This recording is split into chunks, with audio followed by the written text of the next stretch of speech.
اب اللہ تعالیٰ کی طرف سے وہ مشہور آیت ہے جس میں عذاب کی وہ قسط جو مرنے سے پہلے انسان کے اوپر آتی ہے، فاسقین کے اوپر، منافقین کے اوپر،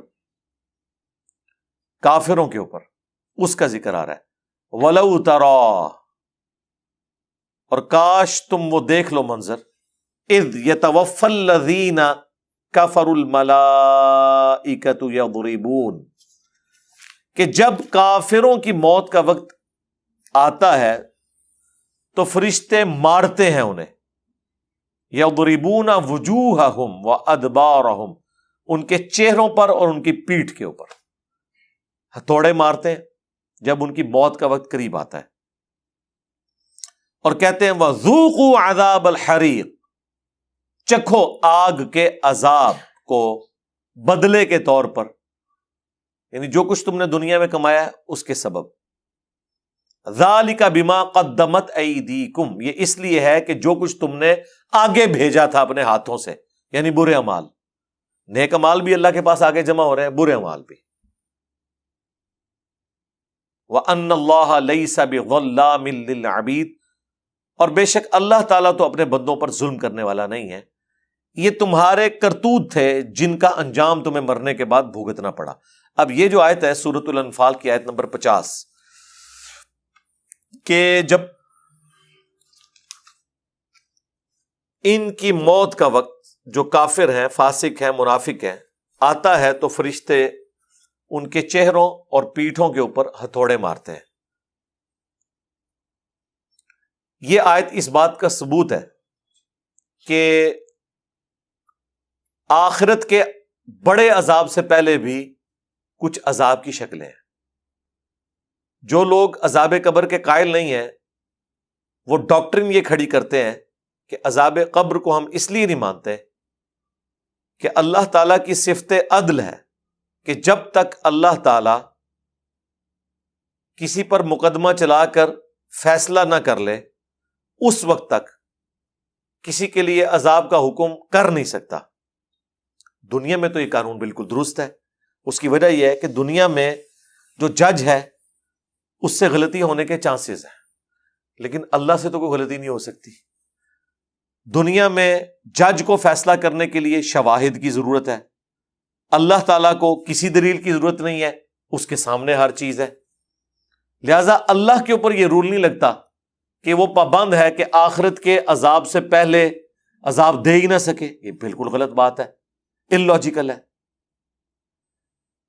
یہ لاجک کھڑی کر کے وہ کہتے ہیں عذاب قبر کیسے ہوگا، ابھی تو آخرت کا حساب ہوا ہی نہیں، اس کے بعد فیصلہ ہوگا کسی کے جنت اور جہنم کا۔ ہم کہتے ہیں میرے بھائی اس کو تو چھوڑ دو، ہماری پیدائش سے پہلے اللہ کے علم میں جنت اور جہنم کا فیصلہ ہوا ہے، اللہ کے علم میں تو ہر چیز ہے۔ تو اللہ کی طرف سے عذاب کی 4 قسطیں ہیں،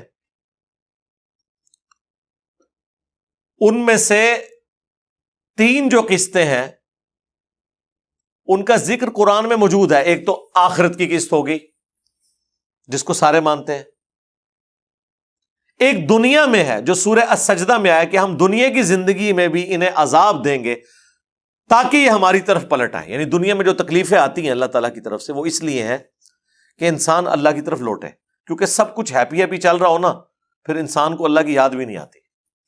آپ نے دیکھا ہے جب مشکل اور پریشانی آتی ہے نا اس وقت جو اندر سے اللہ کے لیے جذبات ہوتے ہیں نا، رجوع لانے کے، دعا کرنے کے، وہ نارمل سرکمسٹانسز میں نہیں ہوتے۔ تو پہلی قسط تو پھر یہ ہوگی، وہ بھی سورہ سجدہ میں آئی کہ دنیا کی زندگی میں عذاب دیں گے۔ تو قرآن سے جو لوگ ڈاکٹرن کھڑی کرتے تھے قرآن نے ان کی ڈاکٹرن توڑ دی۔ دوسری قسط موت کے وقت، وہ یہ آیت سورۃ الانفال کی آیت نمبر 50 کہ ابھی ان کی موت نہیں آئی ہے اور ان کے منہ اور پشتوں پہ فرشتے مارتے ہیں اور کہتے ہیں آؤ عذاب کی طرف، اور ساتھ ہی دیکھ لیں عذاب کا بھی وہ کہہ رہے ہیں۔ اب مرنے کے بعد کس عذاب میں وہ داخل ہو رہے ہیں؟ عذاب برزخ، انڈائریکٹلی عذاب قبر کا ہی ذکر ہے۔ آپ اسے برزخ کہہ لیں، آپ اسے قبر کہہ لیں، اور پھر اس چکروں میں پڑ جاتے ہیں وہ جی جو بندہ سمندر میں ڈوب گیا اس کی قبر کدھر ہے، اور جو شیر کے پیٹ میں چلا گیا اس کی قبر کدھر ہے۔ اور بھائی قبر تو ایک استارے کے طور پر ہے، چونکہ عموماً لوگوں کو قبر میں دفن کیا جاتا ہے، اس لیے اللہ تعالیٰ قبر کا ذکر کر رہا ہے. وہ تو اللہ تعالیٰ قرآن میں جنرل بھی ذکر کرتا ہے کہ مرنے کے بعد قبر ملتی ہے انسان کو، پارہ نمبر 30 میں. تو کیا ساروں کو ملتی ہے؟ تو کیا قرآن جھوٹا ہو گیا؟ نہیں، عموماً قبروں میں دفنائے جاتے ہیں. باقی چاہے قبر میں کوئی دفن ہو، چاہے ایئر کریش میں مر جائے، خواہ کسی شیر کے پیٹ میں چلا جائے یا سمندر کی گہرائیوں میں غرق ہو جائے، اس کے لیے وہی برزخ ہے جو قرآن میں ذکر ہے سورہ المومنون کی آیت نمبر 100 میں، وَمِن وَرَائِهِمْ بَرْزَخٌ إِلَى يَوْمِ يُبْعَثُونَ، اور ان کے مرنے سے لے کر قیامت کے دن تک ایک ان سین بیریئر برزخ ہے. وہ قبر بھی ہو سکتا ہے، وہ شیر کا پیٹ بھی ہو سکتا ہے، وہ سمندروں کی گہرائی بھی ہو سکتی ہے، وہ ہواؤں میں بھی عذاب ہو سکتا ہے کسی بھی شخص کو. وہ اللہ کا معاملہ. تو یہاں پہ بھی ذکر ہے کہ اس عذاب کی طرف چلو. پھر اللہ تعالیٰ نے سورۃ القصص میں فرمایا کہ فرعونی جو ہے صبح و شام آگ پر پیش کیے جاتے ہیں سورہ طٰہٰ میں، اور جب قیامت کا دن آئے گا تو بڑے عذاب کے اوپر پیش کیے جائیں گے. اور اس آیت کو امام بخاری نے عذاب قبر والی احادیث کی ہیڈنگ میں لکھا ہے، اس بات کے ثبوت میں کہ قرآن میں بھی عذاب قبر کا ذکر ہے کہ فرعونی صبح و شام آگ پر پیش کیے جا رہے ہیں. تو ابھی تو قیامت قائم نہیں ہوئی ہے، تو فرعونی کس عذاب میں پیش ہو رہے ہیں؟ فیصلہ تو ان کا ہوا ہی نہیں ہے. سر فیصلہ ہو چکا. اللہ تعالیٰ جس وقت چاہے وہ فیصلہ فرما سکتا ہے. اللہ کو تو پتہ ہے اس کے ساتھ کیا الٹیمیٹلی انجام ہونا ہے، یہ جنت میں جائے گا یا جہنم میں جائے گا. کدأب آل فرعون، جیسا کہ فرعونیوں کے ساتھ. اب دیکھیں بائی چانس ہی ذکر بھی آ گیا وہ آل فرعون کا. اللہ تعالیٰ فرما رہا ہے کہ فرعونیوں کے ساتھ بھی یہی کچھ ہوا تھا، انہوں نے بھی وقت کے پیغمبر کا انکار کیا، ان کے اوپر بھی عذاب آیا تھا.